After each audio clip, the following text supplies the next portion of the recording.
Greetings, Cap fans, and welcome to episode 163 of the Captain America Comic Book Fans Podcast. I'm Rick Verbanis, and I'm your host for this series, and I am joined by the best gosh darn co-host out there.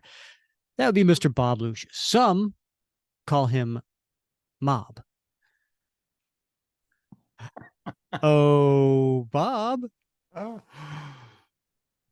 Oh, the war is common cry. Pick up the swords and fly. The sky is filled with good and bad that mortals never know. Oh, well, the night is long. The beads of time pass slow. Tired eyes on the sunrise, waiting for the eastern glow. The pain of war cannot exceed the woe of aftermath. The drums will shake the castle wall. The ring wraiths ride in black, ride on. I have no idea what you are waxing poetic about, Rick. Is that some sort of drinking song in Valhalla, or what is that? It's close. It is very close, Bob. Yeah. It is a song. It may have very well to do with Valhalla. It is Led Zeppelin's "The Battle of Evermore." Well, there you go. I would not have guessed that. Are you not a Led Zeppelin fan? I'm not. I have not a big Led Zeppelin fan. I have not listened to Okay. a lot of How Led about Zeppelin. a Led Zeppelin fan? Are you that? Because I didn't say it right the first time. I'm very much into to Zeppelins. Are you? Yeah, but not lead ones. Oh, okay. Yeah, Yeah, because they just drop. more of the floaty kinds. I The gotcha. floaty kinds that don't burst into flames. Those are I prefer those. Preferably, yeah, Yeah, preferably. yeah, Right. yeah. Good taste you have. Yeah. Yeah. So Battle of Evermore. I wanted to go with something to do with the afterlife, with battles, with Mhm. even a mention of a castle. I thought it was very timely for what we're covering today, Bob. Indeed, indeed, it is. And we've been on a supernatural tear, right? Well, we had the writer of the uh, Cap Wolf and the Howling Commandos on the Right. show. Yeah, and then after Stephanie Phillips on, we had Tales of Suspense 69 through 71, right, which talked about Greymore Castle, and then we did Cap 256, which did the ghosts of Greymore Castle. Then we did Cap 601, which had vampires in it. And then last episode we did the wives, which was scary. Yeah, that was So scary for me. yeah, we've been on a run. Yeah. And so here we are now, and we're gonna do the Captain America, the Ghost Army graphic novel. I think is this technically the first graphic novel that we've done? I think so. I Yeah. do. I do think so. Uh, So I'm holding my copy here. It was published, obviously through Marvel, but also Scholastic. And it is a, square bound book. Went with 14.99, 19.99 if you're in Canada. And yeah, this is a graphic novel. It's an all ages graphic novel, probably more towards the upper middle school, mhm. perhaps maybe, beginning of high school, but all ages can enjoy this book. Yeah. And Or so 50-year-old men. exactly, Yeah. exactly. And so we were like, yeah, it's about, let's stick with the theme and cover this. Now it is rather lengthy, Bob. It has over 100 and, like, I want to say, like, 70 pages to it. So we're going to split this up. We're going to do part one. We're going to cover the first half of the book this episode, and we'll do part two next episode. And then if anyone was listening to last episode, Bob let the cat out of the I bag, did. Yeah. and we're going to actually have, and then following episode, we're going to have the creators on the show and talk to them about this. So buckle up, Ghost fans, because this is a very fun story, and we're excited to get into it. I'm excited. Yeah, this has been on the bookshelf for a while, and I read it when it first came out, but I was glad to pick it up again and dive back into it again. And I'm glad I did, because I picked up a few additional tidbits that I didn't see the first time around. So All right, well, did you now? All right, I did. cool. Yeah. All right, so Bob, before we get into this, what's anything going on with you? What's going on? Woo! Well, I'm still recovering from the Wives show. Mm-hmm. So I thought it went, I got out of that relatively unscathed. So happy about that. So there I'm weren't sorry, any. Bob. Was there anything like I accidentally mentioned that did not go over well? Sort of like, well, Rick sells things, Bob. No, I did get by relatively unscathed. I Okay. was concerned that the whole I still owe her $1,500 that I promised her, on that comic, the last Uh-huh. big investment that I bought, and I said, I've got 1,500 already Right. saved. I just need the other 1,500. She was going to call me out on that one, but she let it slide. So yeah, Ah.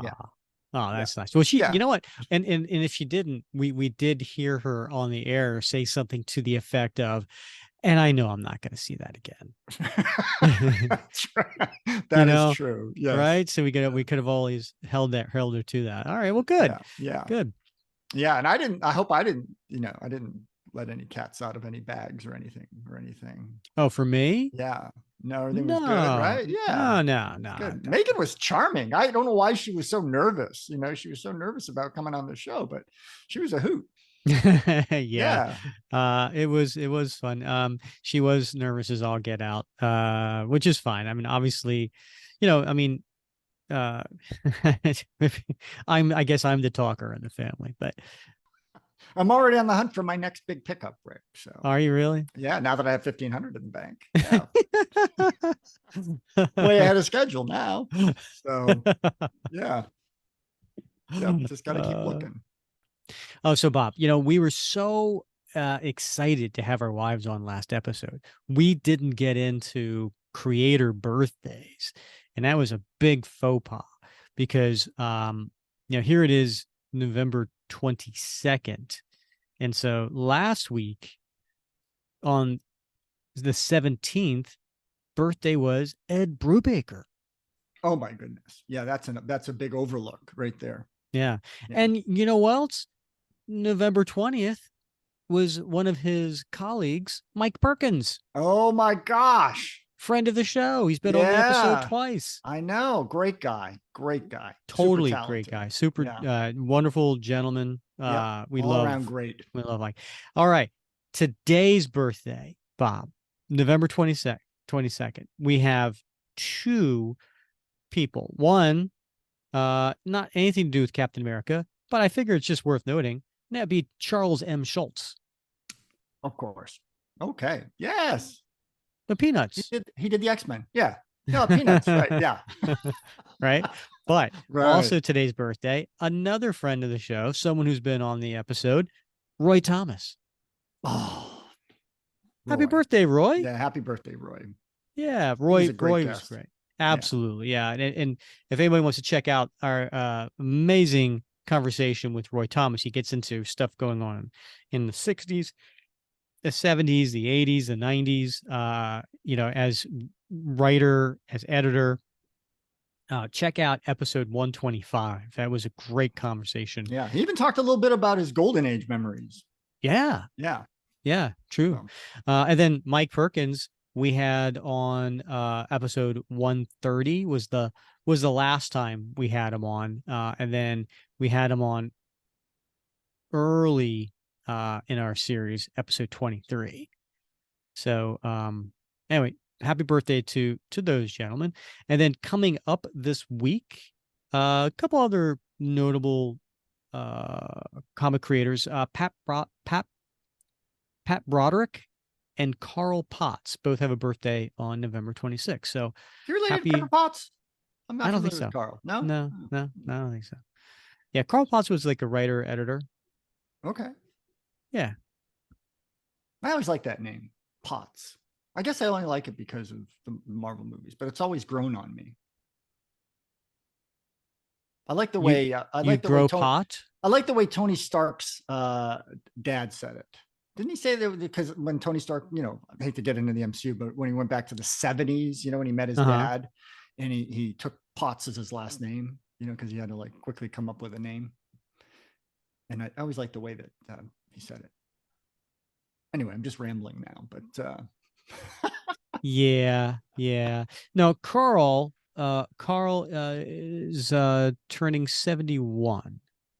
But he's been writer, editor, also penciler, inker. He's Wow. done it all. He's done it all. Yes. And then for gosh, not a whole lot for Captain America necessarily, but he was involved a long time with the Punisher. Mm-hmm. He did a lot with the Punisher. So, In the Marines, I don't know if they have it in the other services, but there's sort of a hierarchy. It's usually among infantry guys.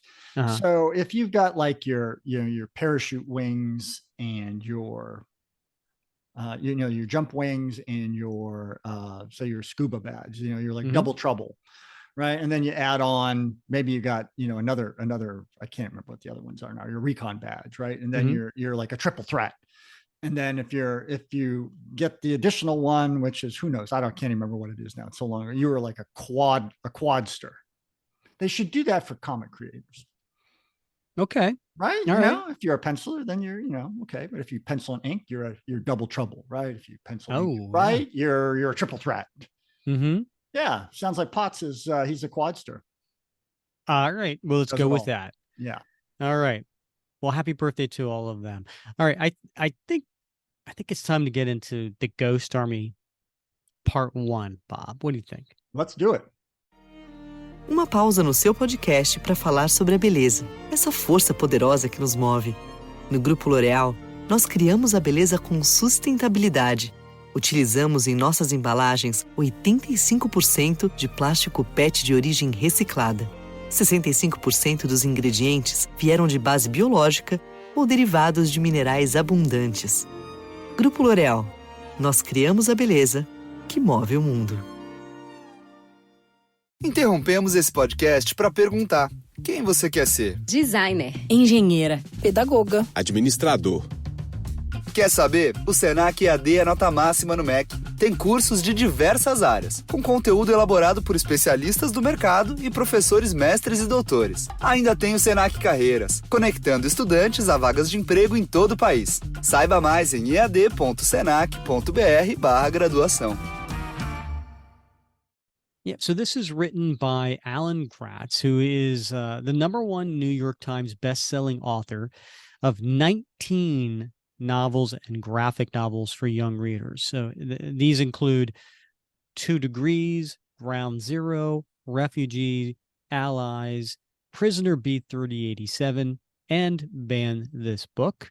And then Brent Schoonover, he's the illustrator, and he's done a lot of different other types of illustrations, but he also is a comic book artist. He's worked on such titles as Astonishing Ant-Man.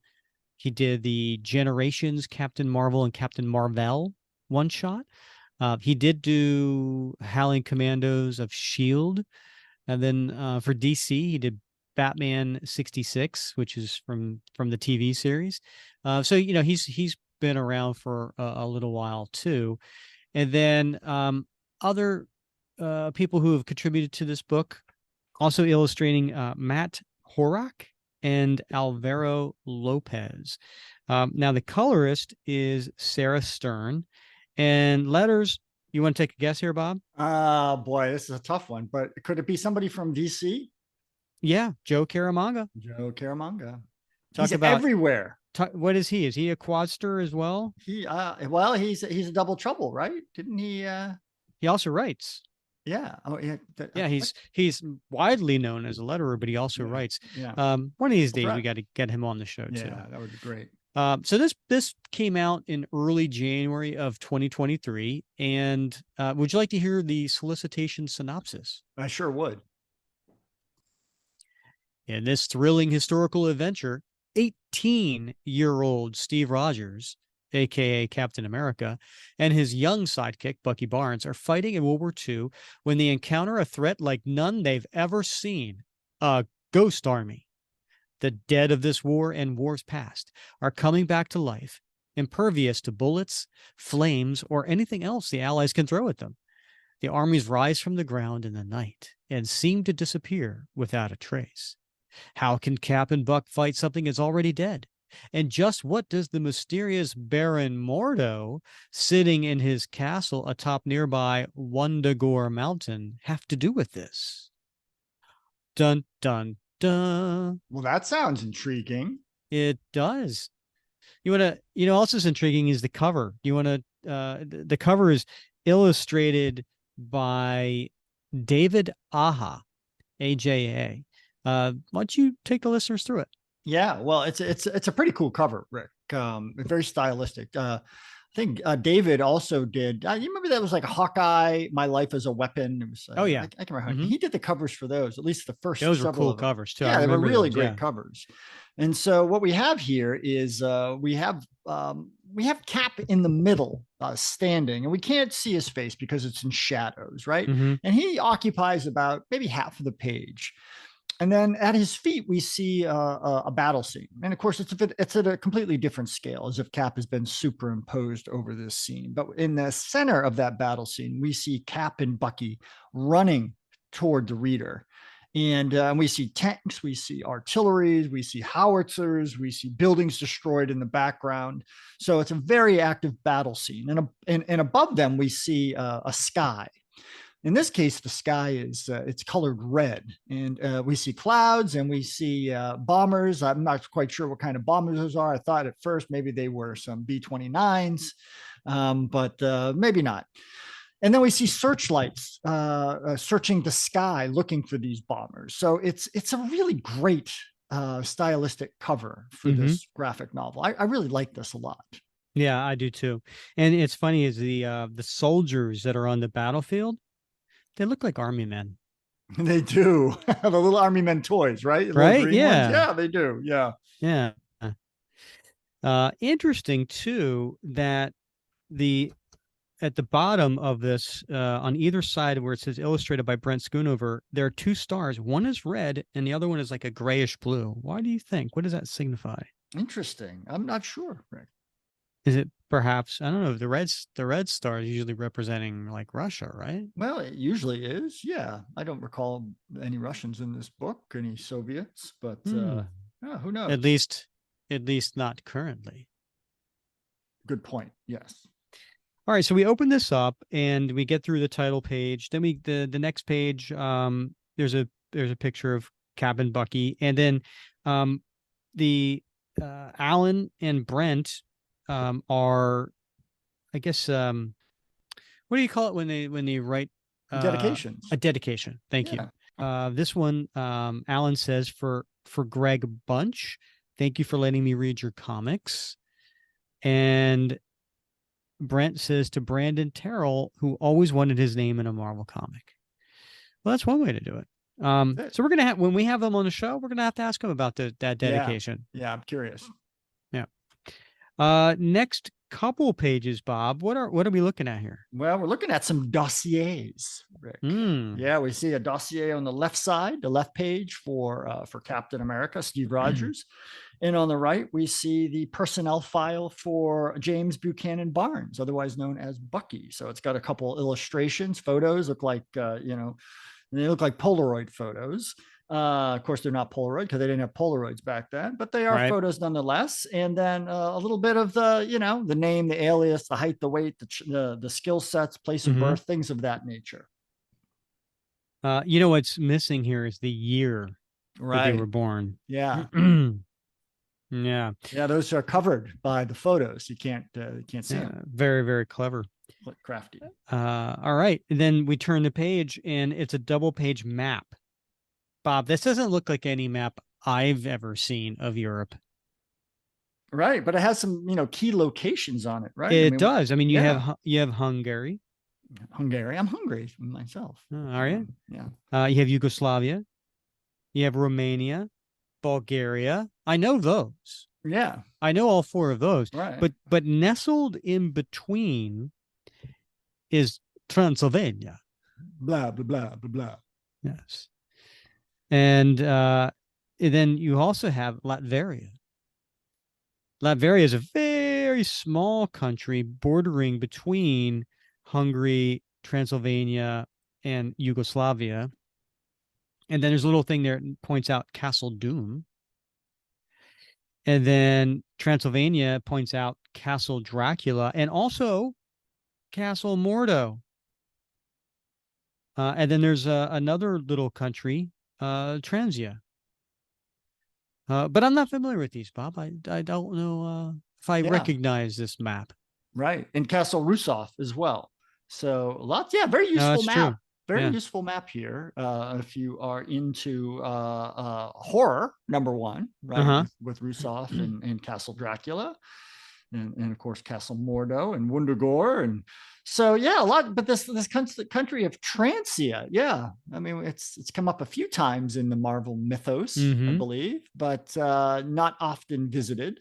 Not nearly as often as Latveria. So. Oh yeah, that's true. When you went blah blah blah blah blah, I'm thinking of the Count from Sesame Street. Oh, I was thinking of Hotel Transylvania. Oh yeah, that's funny. Yeah, I don't sound like that. Yes. It's Adam Sandler, right? Yeah. Yeah. But listen, if you want to laugh your ass off, do yourself a favor. Google the Count Sesame Street bleep. All right, I'm gonna write that one down. Oh my God. I giggle my ass off every single time. It takes, I'm just going to tell you right now, it takes a clip from some Sesame Street. It's just the Count, and he's inside his castle, and he's just walking around, and he's singing a song of how he loves to count. Yeah. And he's like, I love to count in the morning. I love to count in the evening. I love to count, the candlesticks. I love to count the spiders on the wall. And somebody, all they did, Bob, was they bleeped every time he said the word count. That's all they did. And it's hilarious. It's just this innocent thing. He's just singing, I love to bleep in the morning. I love to bleep in the evening. I love to bleep the spiders on the wall. You gotta watch it. It is hilarious. Yeah. All right. Turn the page. It's chapter 1. And what's the title, Bob? Oh, hold on. I got to turn back here. Surrounded. Yes. All right. So we turn the page, and it is a double page splash, but it is maybe like a 3/4 page splash, right? The top 3/4 on both sides. So it's a very gripping image, but underneath on both pages are 2 blocks that are the same size. So you have 4 blocks going across. So obviously your eyes go to the huge image. And what is it? It is a battle going on in the woods of Transia, World War II, the Eastern Front. And it is Captain America, and he is in in the woods, and there's hills, and there are German soldiers, and then there are looks like American soldiers fighting each other, and Cap's running with his shield up. You see Bucky looking like he's about to throw a knife, and you see a lot of explosions and gunfire and a lot of sound effects, Bob. There certainly are, Rick. Would you like me to take my hand at that? Use my hand at that? Well, Bob, it's not so much as what I want. I think it's what the listeners want. Yeah. So good point. So boom, boom, ding, ding, ding, ding. Well done, Bob. Thank you. And then you see a German soldier with his rifle aimed at the side of Captain America, but before he can shoot Cap running, Bucky throws his knife and knocks the gun out of his hand. And then he goes and he tackles him. Cap, we're outnumbered and outgunned. Our orders are to help the British unit hold their position, Bucky, so we hold. And he punches out a soldier. And then a tank comes, and it makes a noise, Bob. Clank, clank, clank. Crunch. You might want to tell that to the German Panzer that just showed up. And we turn the page, and it's a 2 half-page splashes, and the tank fires upon Cap, but Cap gets in front of Bucky, puts his shield up, and it makes a noise. And then Cap takes his shield. He throws it at the tank. It actually bends the turret. And then it ricochets off a tree. It comes back into his hand. How cool is that? Indeed. Well done, Cap. Yeah. And then Bucky's battling, and he has a soldier, and he disarms him, and then he punches him out. Hey, Cap, check out the fancy neckwear on this guy. And another soldier comes up behind Cap again. Cap's not too aware. Yeah. This is a younger, inexperienced Cap. His head is not on a swivel yet. No. Sturb Americana. And then we turn the page, and then just then somebody tackles that soldier. And who is it tackling him? That would be Dum Dum Dugan. Indeed. Now, who is Dum Dum Dugan, Bob? Well, he is a key member of the Howling Commandos, eventually. Yes. Former circus performer who traveled to Europe, I think, initially to perform in the circus in England, and ended up joining the Brits initially. Right. That was before America joined the war. Entered the war. Yeah. So he was like, I need to do something. And he joined the British Army. So he tackles and takes out the soldier. And Cap says, thanks, I owe you one. And then he gives a very poor salute, Bob. Even I know it's a poor salute. Yeah, that was painful. Yeah. Yeah, you do. Name's Duggan. Dum-Dum to my friends. Well, Dum-Dum, it looks like we're not going to be around long enough to hear the story behind that nickname. Somebody get on the radio. See if the Allies can send reinforcements. No ground units anywhere nearby. No air support either. And then we see the Germans have the American soldiers at a disadvantage, and a lot of them have their hands up. But not Dum-Dum and Cap and Bucky. They're still going. This would be a great time for that save you owe me. I'm running out of ideas here. Buck, you got anything? What now?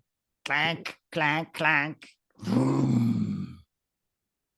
I turn the page, and the German soldiers, who have all of the Americans with their hands up in the air and guns to their heads, they're hearing lots of noises coming from the tree line.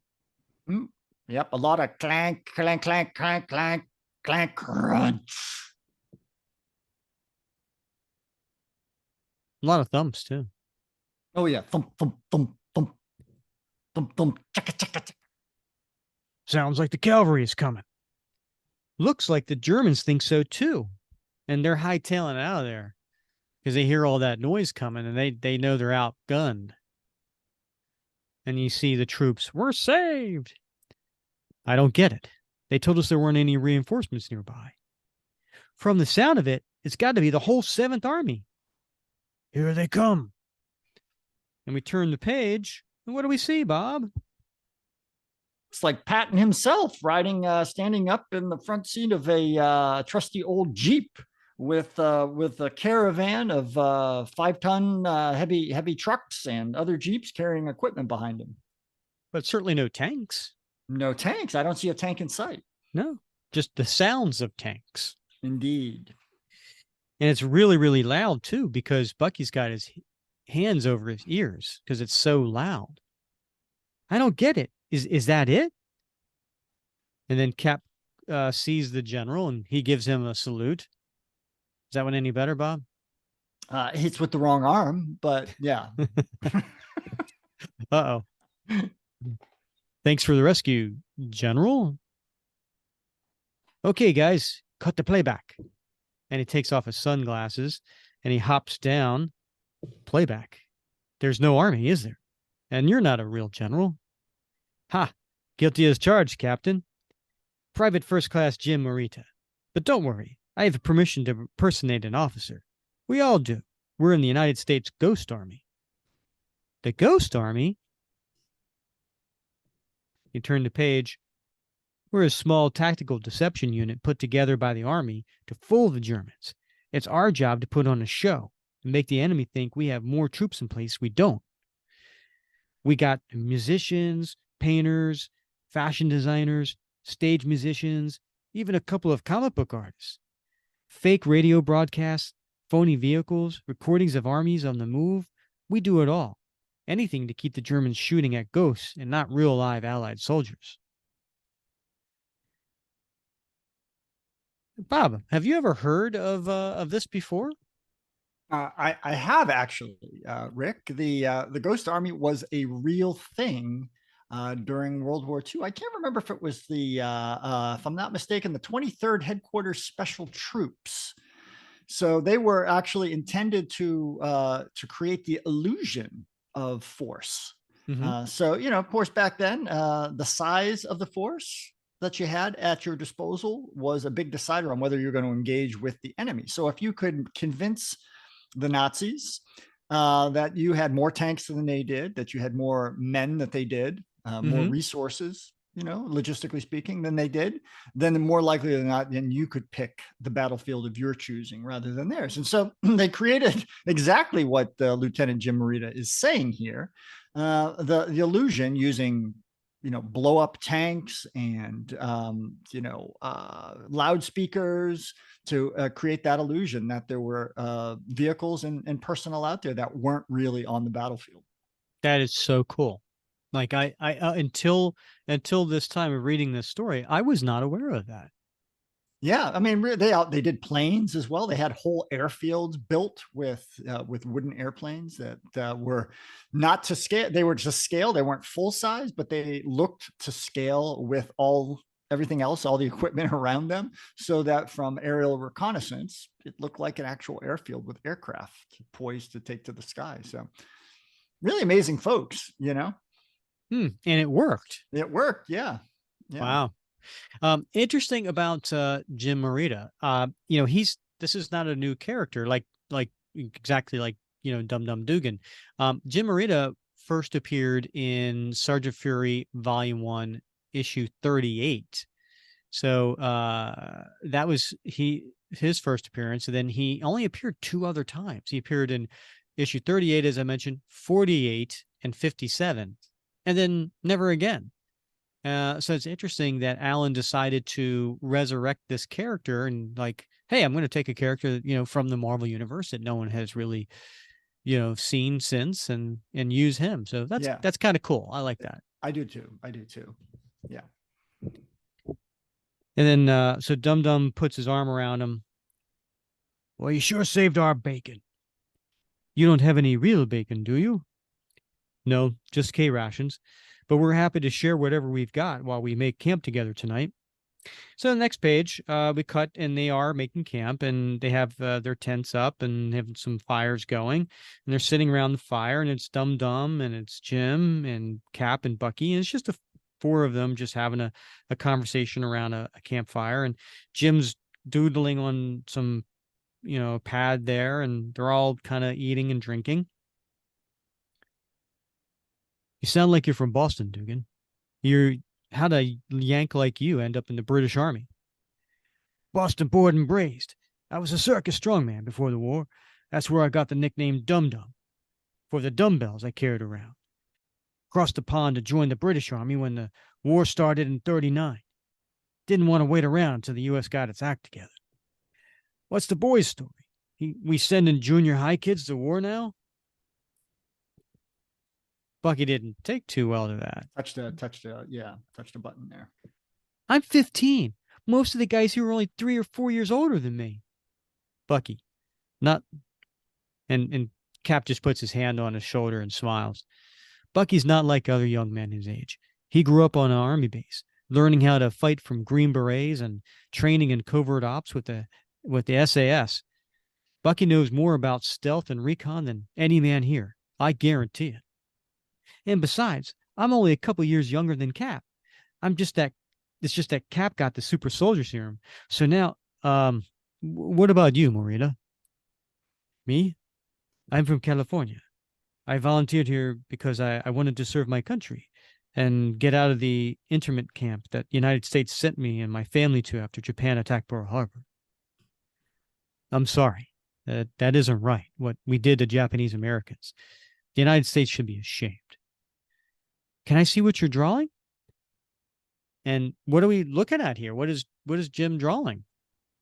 It's a scene of the campfire that we're all sitting around. So it's got Cap and Bucky and Dum Dum making showing off his bicep muscles, and Jim himself is in the picture drawing the picture. Interesting. That's aces. Nice, pal. Although I think my muscles are a little bit bigger than that. I love the line quality. You an artist, Captain? I wanted to be. I was in art school before the war. Then my life took a very different turn. What, for real? I'm untouchable, I tell you. And so we hear this off panel and we turn the page and we see another campfire and people around it. And there's this tall, lanky dude with dark hair and a curly mustache. And he's holding a cup and he's just regaling people with his story. In 3 years of fighting, the Nazis have yet to even once lay a finger on me. Huh. Sir Anthony Baskerville may not have been touched by a Nazi in 3 years, but I'll lay odds he hasn't touched a German soldier in all that time either. He's so untouchable because he's always at the back of the line, where the fists and bullets aren't flying. Hey, what say we tell some ghost stories around the campfire? I love ghost stories. Who's going to start us off? And then just then, Jim's eyes get really big. Anybody heard the one about the Nazi soldiers who came back from the dead? Nah, but it sounds good. It's not. It's really not. And he points, and we turn the page, and what do we see, Bob? Oh my goodness, there are a whole platoon of Nazi soldiers that look like they're deceased because they are levitating off the ground and they're surrounded by some sort of green glowing field. It looks like a bunch of Nazi corpse ghosts. Wow. And Bucky's like, Jeepers creepers. And then these ghosts are showing up around all the campfires, and they get up behind one of the guys and grab him, and he yells out, Bob. Ah! Los, schnell, Raj. And then Bucky points out, Cap, that fancy necklace I saw on that shoulder. These are the same Nazis we fought earlier. Come back from the dead. And Dum Dum picks up his rifle and starts firing at him, but it's going right through the ghost. Bullets pass right through him. And then Cap throws his shield and ricochets and goes through two of them. So does my shield. And then Bucky has his branch that he picked up to fight, and he just tosses it. Well, this ain't gonna work. Cap, what are we gonna do? And they're surrounded. Holy cow. Chapter 2, Bob. Ghosts. Hang on a second here, Ghost. Dugan, behind you. Uh-oh. And Cap then uses his shield in a way I've never seen him use it before. Yeah, right. He takes it and he swooshes it to basically use the action to kind of brush away the ghosts so they dissolve. Yeah, he's created an air current, to disperse the ghosts. Yeah, I know, it's great. Smart. Now you owe me one. I kind of thought we were even. Everybody, stay behind me. And he keeps, waving his shield to wave away the ghosts. They're reforming. Look out. And then Bucky tackles one of the soldiers to get him out of the way, but then all of a sudden he's surrounded. And Dum Dum says, the kid's in trouble. And Cap stops him. Bucky's got this. Pee Wee Reese is going for second. He slides, and he's safe. The crowd goes wild. And he gets underneath a ghost and just starts running away. And then what was that that guy that the British guy who said they never touch me? I'm untouchable. Sir Anthony Baskerville? Yes. Now, interesting about Anthony Baskerville, he also was a character that was existing prior to this story, but not very much. He only had, as far as I could tell, 3 appearances prior to this. So it was introduced in Strange Tales 135, which came out in 1965. And then he reappeared in Doctor Strange 50 and 51 back in 1981. And that's it. So this is the, I guess, the precursor to those stories, is seeing a young Baskerville. Anyway, so he's hiding behind a tree because that's what he does best. Time for the untouchable Sir Anthony Baskerville to exit stage left.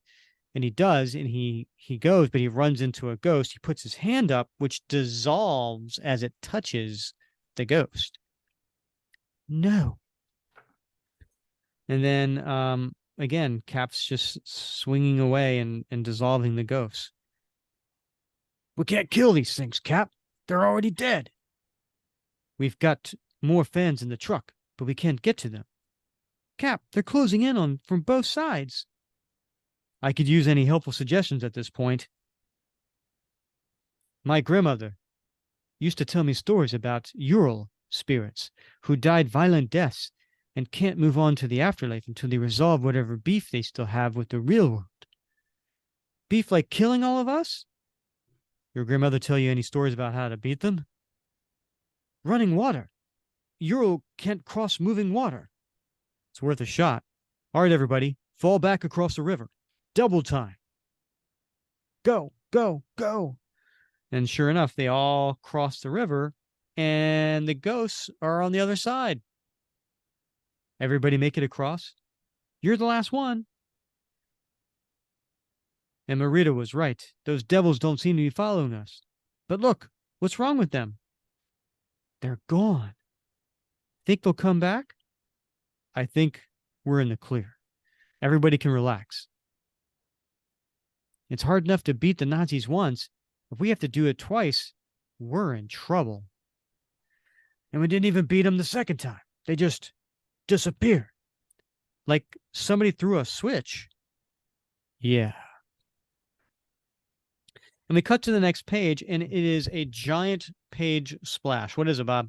It is a very old-looking castle sitting atop a very rugged, rocky peak somewhere in this mountain range that we have read about in Transia.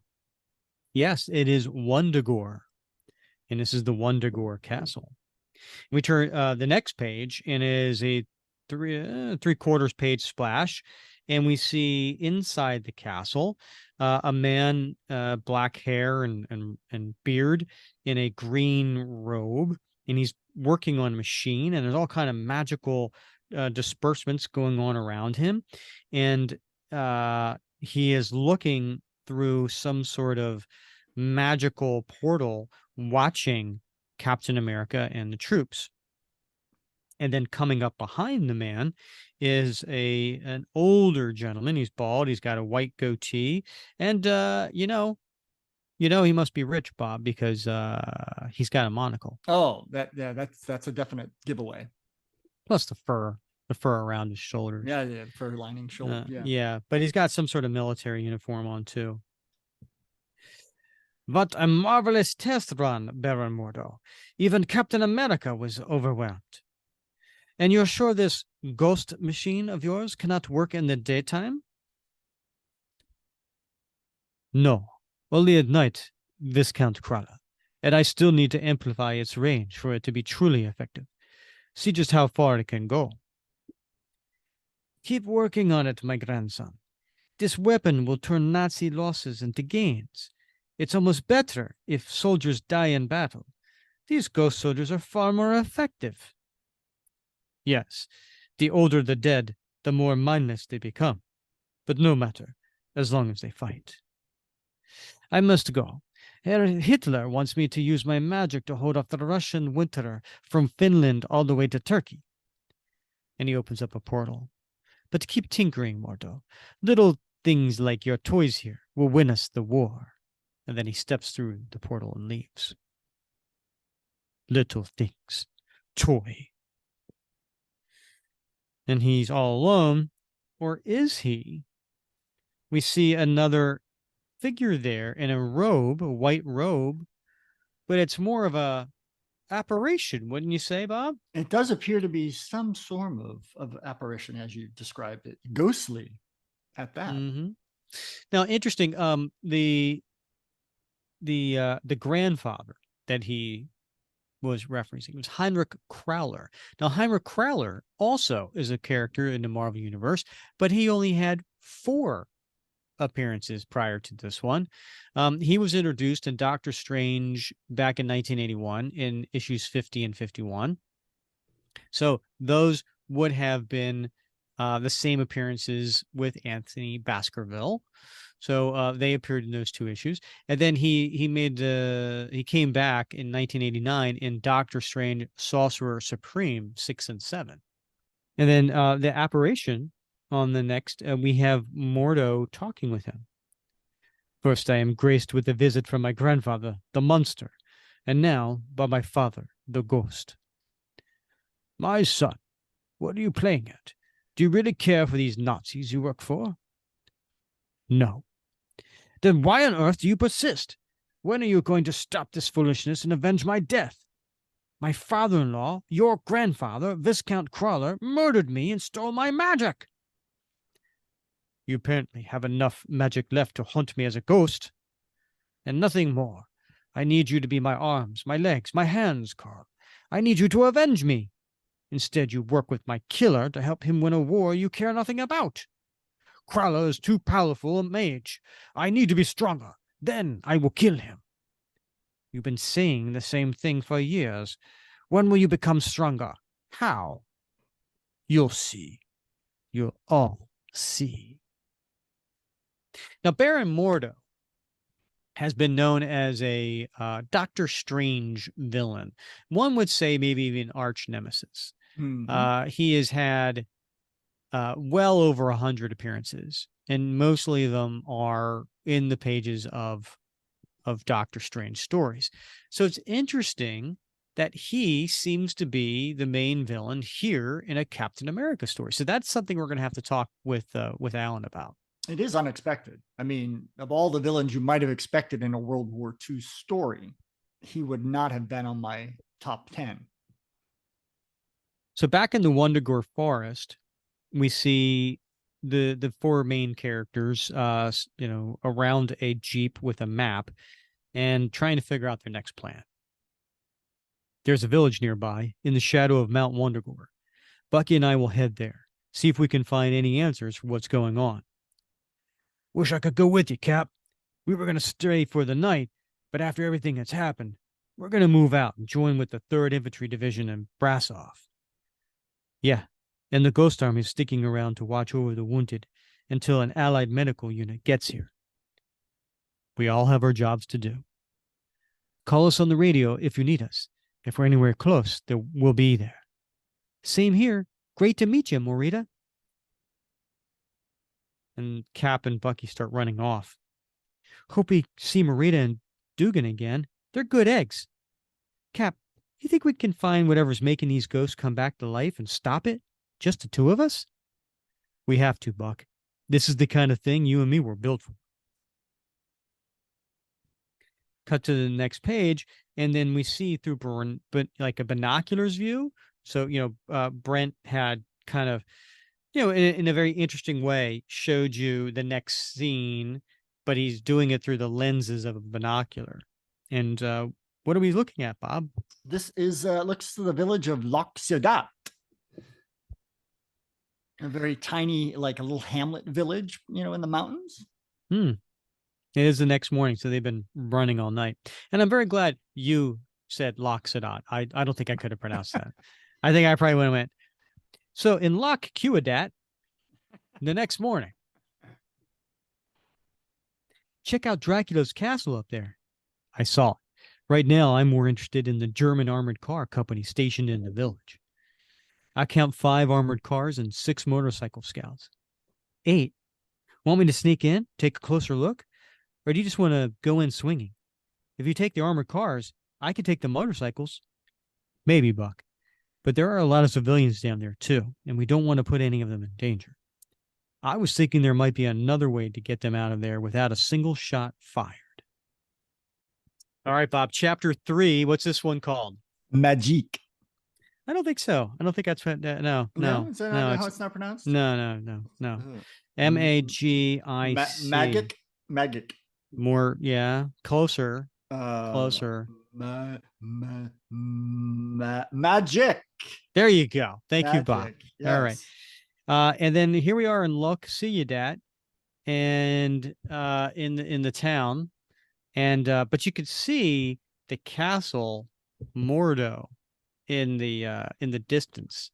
It's kind of like, looming in the background, and you see all these people there, but amongst them are German soldiers, and you see like a tank, and you see the motorcycles that Bucky referenced, and the German soldiers, and then all of a sudden you hear some firing. I think, right, Bob? Is that what that is? Yeah, it just seemed like boom, rat-a-tat-tat-tat-tat. Schnell!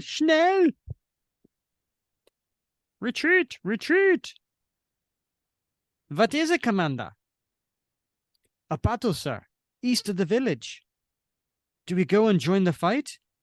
No. Our orders are to hold this village. Lieutenant, I am picking up an American transmission. They are weaker than they appear and are calling for help. If we join our comrades now, we could crush them. And you hear more noise in the background. So the lieutenant, who was, by the way, mid-shave when he came running out of the house, he wipes off the shaving cream. I don't know why we're protecting this worthless village anyway. Mount up. Let's go and be heroes for the fatherland. And they all, the tank goes and the motorcycles go and they chase off. And then we next page, and we see Bucky and Cap, but also we see Jim Morita there with his crew. It worked. The crowds fell for those taped battle sounds, hook, line, and sinker. Your idea to broadcast that fake distress call from the American troops is what really sold it, Morita. But what happens when they don't find a battle? We'll hide a few of these inflatable tanks in the forest between here and there. When those Nazis come back, they'll see an American armored division and turn tail and run. Sweet. Hey, Morita, can I pick one up? Sure. And sure enough, Bob, they're like inflating life-size tanks. Yeah. So we turn the page, and there's Bucky holding a tank over his head. Get me. I'm Captain America. I'm not quite that strong. And he tosses the inflatable tank. Good luck, Captain. If you need us again. Oh, it's funny. And Bucky's like flexing his muscle, and he's like, "Oh yeah, super soldier." Cap? Sheesh, it's a ghost town around here. You'd think they'd be a little more grateful we got rid of the Nazis. Doesn't mean they're Nazi sympathizers, Buck. They're scared. They're not fighters, most of them. They're just trying to survive, and they're worried we're their next conquerors. Yeah, but if they see something wrong, they should stand up to it, no matter what. Well, here comes someone. And who do we see on the next page, Bob? Who's that someone? He's an older gentleman. You could say he's somewhat elderly. He's got a white beard and white hair. So, yeah, I'd place him around 70. Yeah, he looks about right. Yeah, but he's very fit and spry. He does seem appear. Yeah. Welcome. Thank you for driving the Nazis from our village. I am Andrei Maximov. Maximov? What? Wendigo? Maximov? I know of a Wanda Maximoff. You think Pietro? any relation? Yeah, perhaps. I don't know. I've never heard of this Andrei Maximov. I'm Captain America, and this is Bucky. Mr. Maximoff, I don't suppose you've had any ghost trouble around these parts lately. Come back to my home, my friends. We may be being watched. And he looks over his shoulder. And we cut to Mordo, who is overseeing the camp, and he through his magic portal. Ghost attacked you? My father lost his leg in the First World War, and it ruined his life. All our lives. Now the same thing will happen to me. And it's Baskerville with his stub of a hand gone. And we see Mordo with his astral plane projection going through the portal. And he shows up to talk to Baskerville. Who are you? What are you? A ghost. I'm losing my mind already. I assure you, I am very real. This is my astral form, which I cast using magic. Magic I can use to restore your hand, should you wish it. My hand? You can do that? Yes. Think of the ruin your father became. That is a fate I can help you avoid. What would I have to do in return? Simply abandon your British masters and come to my castle to serve me instead. And he smiles. Now, back in the home of Andrei Maximov, they're sitting around the table, and there's a young girl there, Bob. How old would you say she is? Well, she looks to be in her teenage years, so, maybe about the same age as Bucky. Yeah. And she's dressed as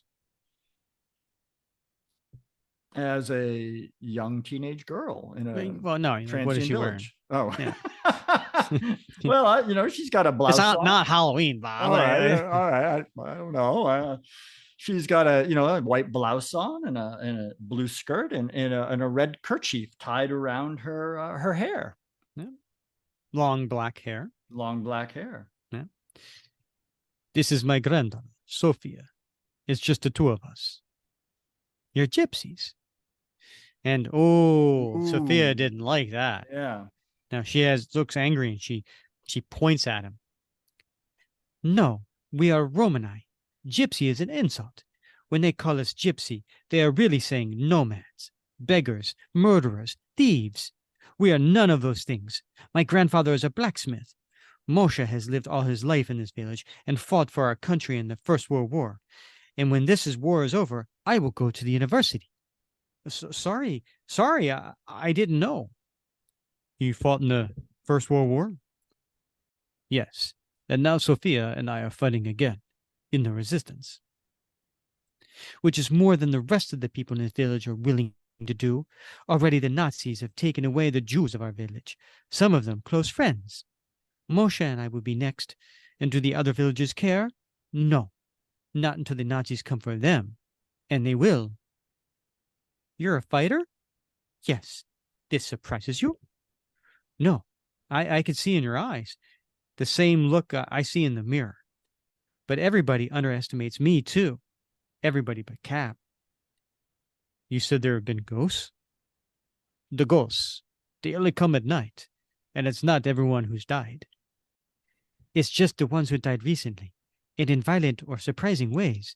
But the older the ghost, the less able it is to communicate. One was the ghost of a villager who died falling off a ladder. His ghost kept trying to climb up onto the roof of his barn. Another drowned in the well, and her ghost spent all night trying to carry water back and forth to her house. The ghosts returned looking to finish what they started, like fighting in a war.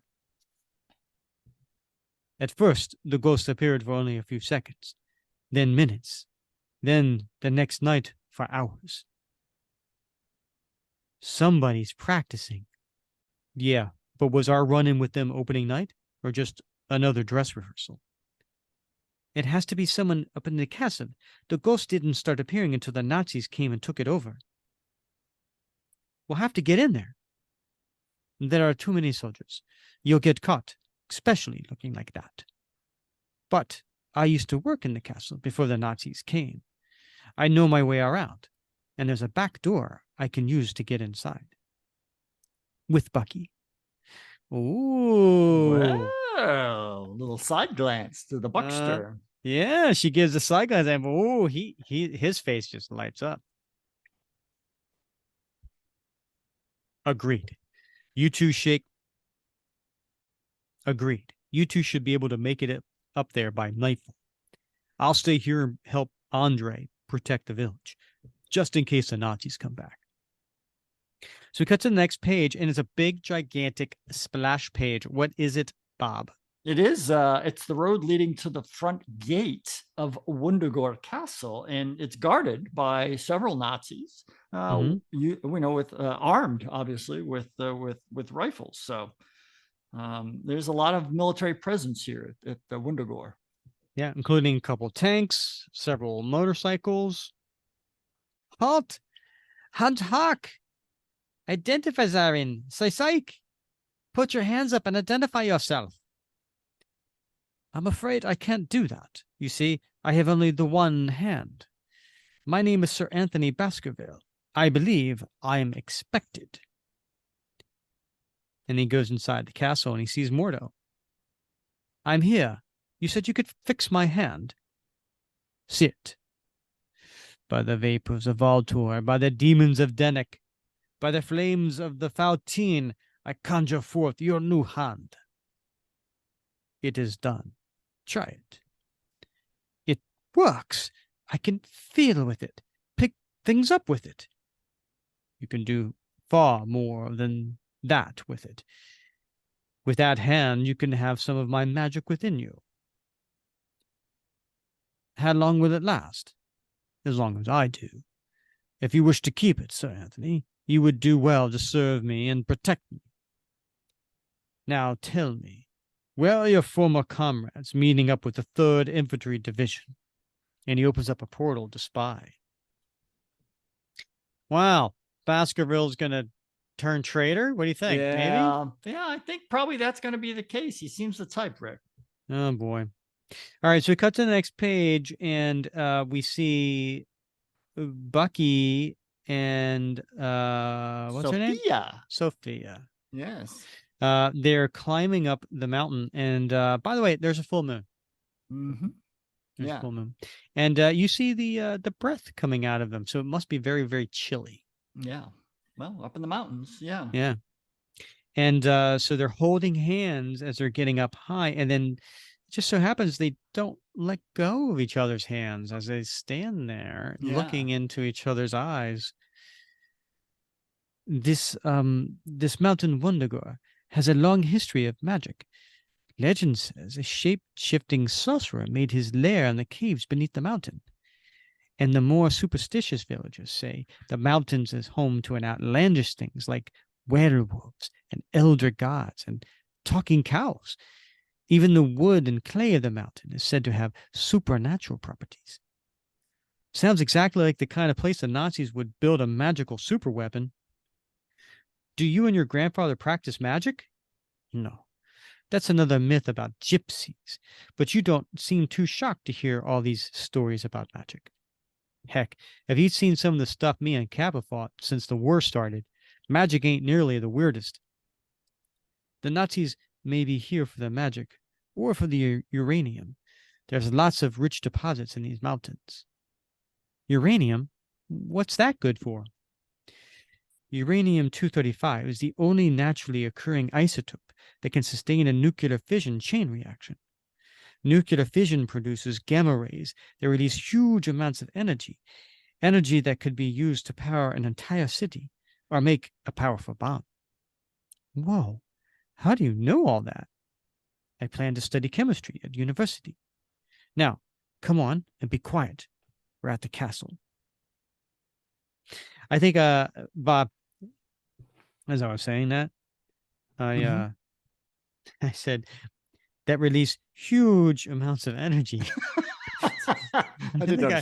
I think I did. I expressed huge a little too much, didn't I? That's all right. She's got huge tracts of Uranium. land. Huge uranium deposits. Yeah. All right. We've seen a strange green glow at night from the windows on the top floor of the castle. Whatever's going on, I bet we'll find it up there. So they make it into the castle through the back door, and they are going through a hallway, and there are what do we see in the hallway, Bob? Well, it's lined with various suits of armor. Standing suits of armor with shields and swords and halberds and all manner of medieval military wear. And they're just standing there, and Bucky's like, someone's coming. There's no one to go. Bucky, we're going to be caught. And sure enough, coming around the corner are a bunch of Nazis. Dun, dun, dun. Next chapter, Bob. Chapter 4. Bucky. Ooh. And we cut to those German soldiers that I mentioned. They're just walking past those suits of armor. And Bucky and Sophia were hiding behind them, Bob. Well, that was Clever. That was very clever. Yeah.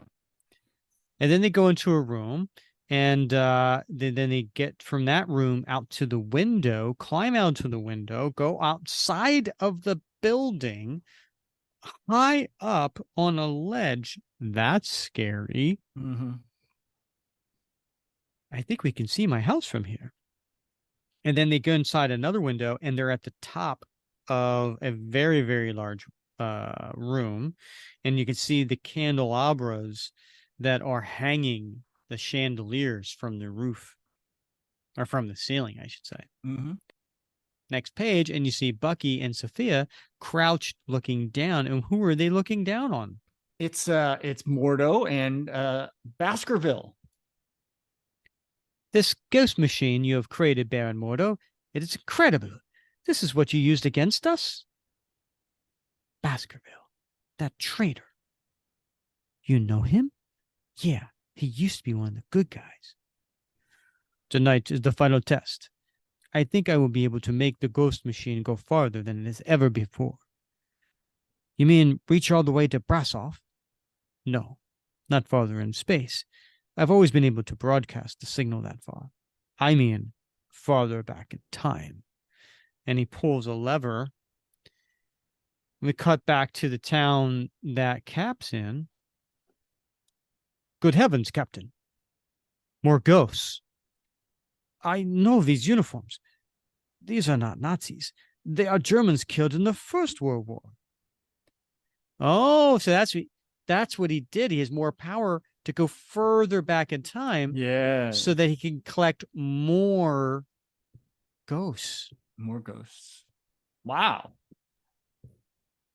Not just Germans either. Russian and Romanian, too, are allies in the First World War. They don't seem to care which side they're on now. Maybe the older the ghost, the less it remembers who it once was, or why it's still angry. Careful, Andre. Don't let the ghost touch you, or they'll kill you. They cannot pass through your shield, at least. Yeah, but I can't protect everyone. And he's tossing the shield, but again, it's hitting the mark, but it's just going through them and ricocheting back. They're reforming, same as before. The ghost can't cross running water. We need a creek or a river. But we have no creeks or rivers in the village. And then we'll make one. And he looks at a water tower. Next page, big page splash, full page splash. And when I say splash, that's clever. Yeah. Yeah. He's throwing his shield. He hits the water tower and it makes a noise. Crunch. And then the water comes out. Quickly, everyone get on the other side of the running water. That's right. Quickly now. You did it. We're safe. Yeah. Until the tank runs out of water. And sure enough, all of the ghosts are on the other side of this stream, and they're just waiting their time. Cut to the next page, and we see Mordo watching all this through the portal. That water tower will run dry soon enough. Then we'll really see something. And Bucky and Sophia are up there watching. Bucky pulls out his knife. I got to take that Mordo guy down, or Cap and your grandfather and everybody else in that village is going to be ghosts themselves. No, wait, I have another idea. See those canisters in the corner? Wasserstoff is the German word for hydrogen. Hydrogen is incredibly flammable. If we can trap one of those chandeliers on them. I'm on it. And Bucky jumps on a chandelier. And then as he's standing on the chandelier, he pulls out his knife and he starts cutting it. And then the chandelier drops. He holds onto the rope. The chandelier drops on the, and next page, big plate splash, and we get a boom! Big explosion. The water is running out. Cutting back to the town. The ghosts, they're gone. Why did they stop? And Bucky looks up at the castle, which now has a stream of smoke coming from it. And he just smiles and says, Bucky. So we cut back to Bucky. He's hanging on the rope, and but he's kind of just hanging there, right? It's no longer swinging. So he's kind of stuck there. And Sophia notices this. Bucky, hang on. And she comes and she swings towards him. But Bucky goes ahead and he just drops down, and she falls, and he's like, I've got you. And he catches her in his arms. Oh, yes. You ever catch anybody like that, Bob? I can't say that I have, Rick. I'm afraid I would drop them. I'm afraid. Yeah, I would. I'd throw it on my back or something. I'd be like, Yeah. I gotta sit down. I'd be like Bugs Bunny. I'd be like, just at the last second, move to the side or something. And then the two of them run off holding hands. The machine, is it destroyed? No, I can fix it. Just find those two and kill them. And then we cut to them running, still holding hands down the hallway. And then they go to that same hall. And look, Bob, where the knights are. And they decide to hide again behind the suits of armor. And Baskerville's chasing after him. And he's got that flaming hand because it's now got magic. Hand. Yeah. And then he's running through, but he stops. And then he uses his magic to take the armor and toss it up into the air, and therefore taking away their hiding space. And he yells, "Ha, I've got you." And that is where we're going to end it here. Wow. We are halfway through. All right. So, Bob, That's what do you good. think? What do you think of the story so far? Hey, this is good stuff, Rick. I enjoy this. This, I know this is written for a young adult audience, but it's like you said, it's got a little something there for everybody. It's got a lot of history in here, right? Learned a couple things about chemistry. That's true. Yeah. Learned some stuff about history. Got some entertainment, some action, some great art. All in all, I mean, I'm really enjoying this so far. Yeah, me too. I it's a fun story, not something, and it's nice every once in a while to pick up a story that's not tied down to a ton of continuity, and it's a period piece and explores not only that period, but it takes very well. It takes characters that were already existing and then fleshes them out. Yeah. And gives them a backstory. Yeah. Right. Like these characters didn't exist in this time period previously. Yeah. They were all in current time, right? In Marvel 616. Yeah. And, Alan decided to explore what were their origins like. And, we're seeing some Maximoffs here. It's fun. It's fun. Yeah. Lot to commend this book so far. So we'll see how it ends. Yeah, we'll see how it ends next episode. But in the meantime, Bob, do you have you know what? I go first. Oh, do you? I do. Okay. Do you have a favorite panel, Rick? I do, Bob. Yeah. I'm gonna go with page 79. Ooh. Oh, was that an exciting page for you too, Bob? What? Ooh, yeah, that's a Yeah. good one. I'm going to go with 79 page panel 2. And the reason I do, I just think this is an interesting, I think Brent really chose an interesting perspective here. So as I mentioned before, Bucky jumps onto the chandelier with all the candles, and he's swinging from it, and he's holding the rope. But this particular panel is from the top looking down, Mhm. right? So it's basically coming from up where the rope is tied to the rafters, and it's looking down, and you see Bucky straddling this and holding it with one hand and getting the knife out to cut it, and he's looking up. That's a cool perspective. I Mhm. appreciated what Brent was doing there. Yeah. And that for the first half, I'm gonna go with that's my favorite panel. Yeah. No, I think that's a good reasoning there, Rick. I like that.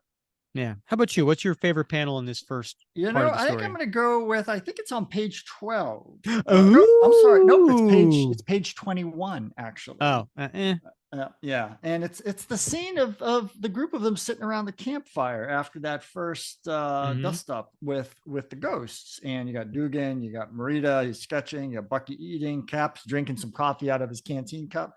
I like this, Rick, because it brings it elicits a lot of memories for me. Which I bet panel for you? it's the center panel of that Oh, page. okay, the second panel. Okay. Yeah, it's the one with them sitting around the Hmm. campfire and they're Okay. having a discussion. Well, honestly, Bob, there's 3 panels here where they're sitting around the campfire. So, Well, fair enough. Fair enough. That middle one is the one that that Mhm. resonates with me. It just elicits a lot of memories. I've sat a lot at campfires like that out in the Mhm. field. At the end of a hard day, I still have my canteen cup, my tin canteen cup that I would drink Mhm. my coffee out of or eat my stew. And so I don't know. I like the depth of this panel. I like that you can see all the way back in the background. You see the tents, you see the other soldiers far in the background, sort of meandering around the campsite. And I like the lighting from the fire. I think it throws some shadows, it throws some illumination on some faces. It's just really well done. Mhm. Very cool. I like that. How Yeah. about what's t-shirt worthy for you, Bob? Can I pick the cover, Rick? You Are covers can. allowed? I'm going to go with the Ah, cover. okay. David Aja's cover here. I really like this. I think it's stylistic. Mhm. But I think Mhm. it'd look really sweet on a t-shirt. That Mhm. Cap looming over the battlefield, and a minute the Cap and Bucky running toward the reader, and the airplanes in the background, and the searchlights, and just the color scheme really pops. I think it'd make a great t-shirt. But I don't disagree. I think that's pretty cool. all right, what about you? I'm going to go with page 13, second panel. That's I'm a sucker for Cap's shield ricocheting. Mm-hmm. Love seeing Cap's shield. Bing, bing, bing, bing. Love that. I'm a sucker for Oh that.